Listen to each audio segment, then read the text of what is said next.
Before we start the 2J swap on the 350, I want to walk through the whole entire car one last time and show everything that we have done to the car and answer all questions. I oftentimes see comments from you guys saying, this car is completely stock. And just to clear the air here, stock does not pertain just to the motor. Just because you don't have anything done to the motor, but then everything else on your car is done, that does not mean a car is stock. Just a little educational information there, because I see that everywhere and it's like, no, guys, no. Do not make that mistake and call a car stock just because the motor's not modified. I'll start on the exterior of the car and then we'll go deeper to the interior and suspension and blah, blah, blah. Besides the wrapping on the car, that's some premium model styling, and besides all the cool like graphics and whatnot, the body kit is from Crown Carbon Crafting. It's a front fender and rear fender body kit with 50 mil in the front and the back. We used to have a huge wing on the car, but with all the drifting I've been doing and going to the track, I hit that too many times on like fences and like the wall, and it just pretty much got destroyed.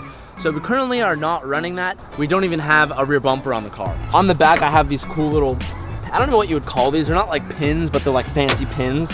And that's pretty much to keep my hood latch down because I don't have the locking mechanism anymore. We have no rear bumper on the car. We have a tubed rear end with a detachable rear bash bar.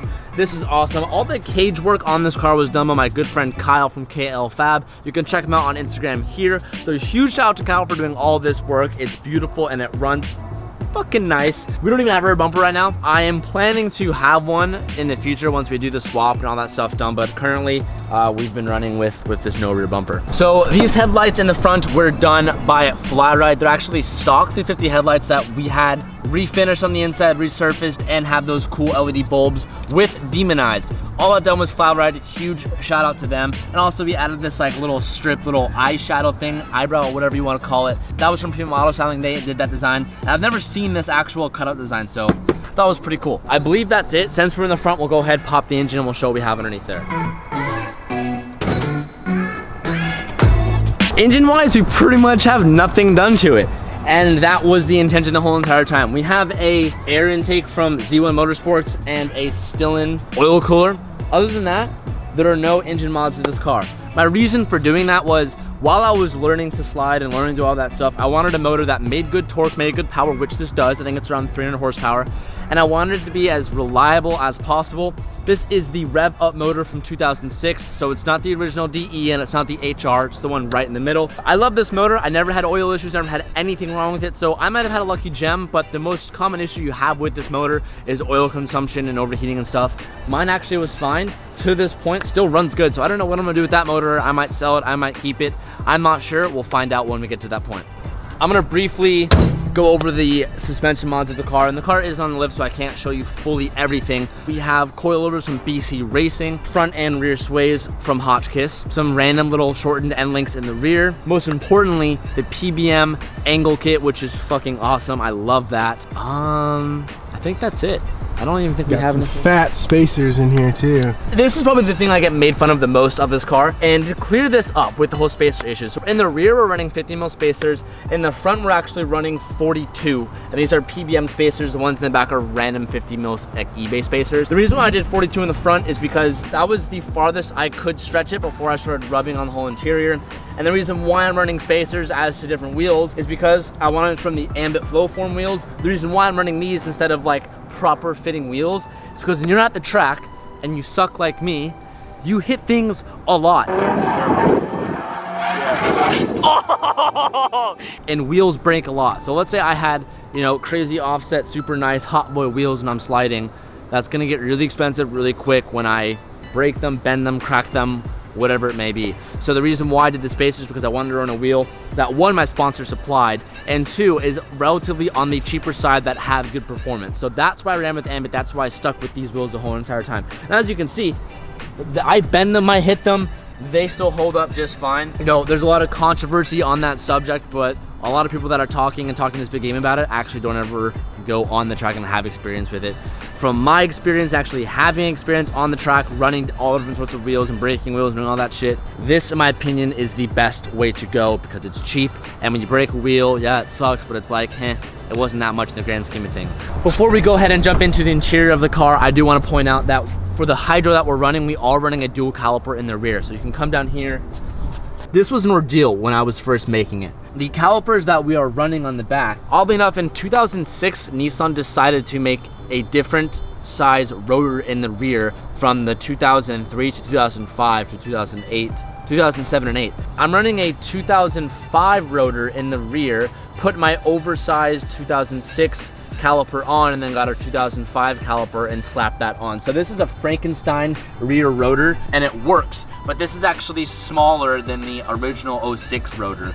For those of you that own Zs and are part of the Z33 family, I'm sure that you will know about this, and you probably know a lot more about it than I do, but this was a big deal when I was first doing it. So if you want to learn more about that, watch my hydro install video and you'll see the whole entire process of that.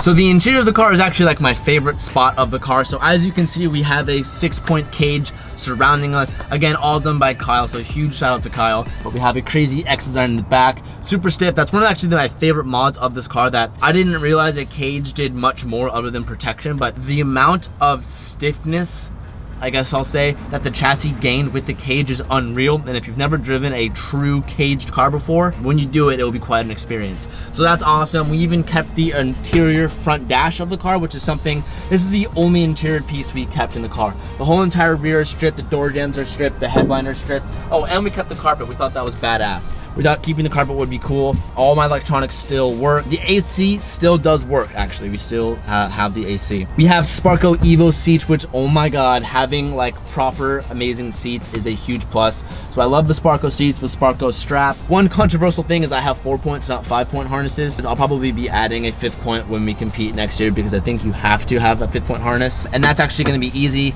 because Sparco actually has, the little buckle has one more slot. So I can just buy the 5th point, mount it underneath, slip it through here, and I'll be ready to go for that. I have nothing special with my gearbox, nothing special at all, no short shifter. I just have a Nismo shifter, which is actually from one of you guys, so thank you for that. One of the most recent things we have on the car is this Sparco steering wheel. I converted to a flat wheel, not like a concave or dish wheel. I used to have an NRG dish one, which I got rid of and went to this flat one. The reason why I did that is because with these Sparcos, they are sliding up and down, but they're so fat, and with the cage in the car, it's pretty narrow. So I'm actually fixed. I can't slide up or back, and luckily I fit fine. One of the things I need to get rid of was that deep dish because my hands were here. Now with that flat bottom, it's nice and far away, and it's like literally perfect. You can see my PBM hydro. This is a great hydro. One thing that I do want to note is when you do go towards the hydro route, be sure not to cheap out on this. More importantly, the master cylinder. One of you guys actually sent me one. It was some China one, and before I knew much about all this stuff, I thought I was fine. I was gonna run that, but when I ran into people who've been towards that road and been in the game, they were like, no. One thing you want to make sure not to do is do not run a cheap master cylinder, because when that leaks and breaks, your hydro's all screwed up, and it's a big shit show. So this PBM one's nice. It's very well placed. It's actually welded to the chassis tunnel of the car, so, or transmission tunnel.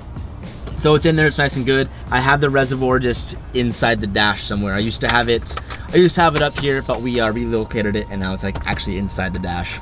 For everyone asking about my exhaust setup, currently half the exhaust is off, is not even on the car, but it was literally, and this is the way I bought it, it was just a straight pipe from the cat's back, and that allows a lot of sound and actually some gurgle and pops, and still technically passes smog. Anyone in the Z33 family wants to have my exhaust set up, that's literally all it was. So it'd be pretty cheap if you went to just a custom fab shop and just got that done. I did leave this part out, I just remembered. I have all SLP adjustable arms in the rear. So all the family of little arms that are down there, I'm gonna forget one of the names, so I'll just generalize it. I have every arm option from SLP. I do recommend that, especially getting adjustable. Point being, when you're on the track and you hit a wall or you bang something and something breaks. I've actually been running a broken arm for a while. I think it's my toe arm, I think it is. The reason I suggest adjustable is we actually bent it, and the arm was like this, right? And it pretty much buckled on itself and kind of bent at a weird angle. And rather than just ending my track day, and my wheel was like all fucked up, and rather than ending that track day, we just jacked the car up, went underneath it, and just extended the arm and pretty much counter adjusted the camber to make it runnable again. So adjustable parts are great. They're more expensive, but in the long run, especially when you're at the track, it can keep you there longer. So I always recommend going the extra mile with that type of stuff. I think that's pretty much it. Like I said, I wanted to just go over everything one last time before this car literally gets stripped its soul and becomes a different beast. If you have any questions, leave it in the comments down below. I'm sure I missed a couple things. I'm sure I did, but if I missed anything, leave it down below, comment it, and maybe I'll link it in the description so you guys can see that install video if you have any questions. Thank you guys so much for watching. I will see you guys tomorrow. Peace out, and keep moving forward. I'm feeling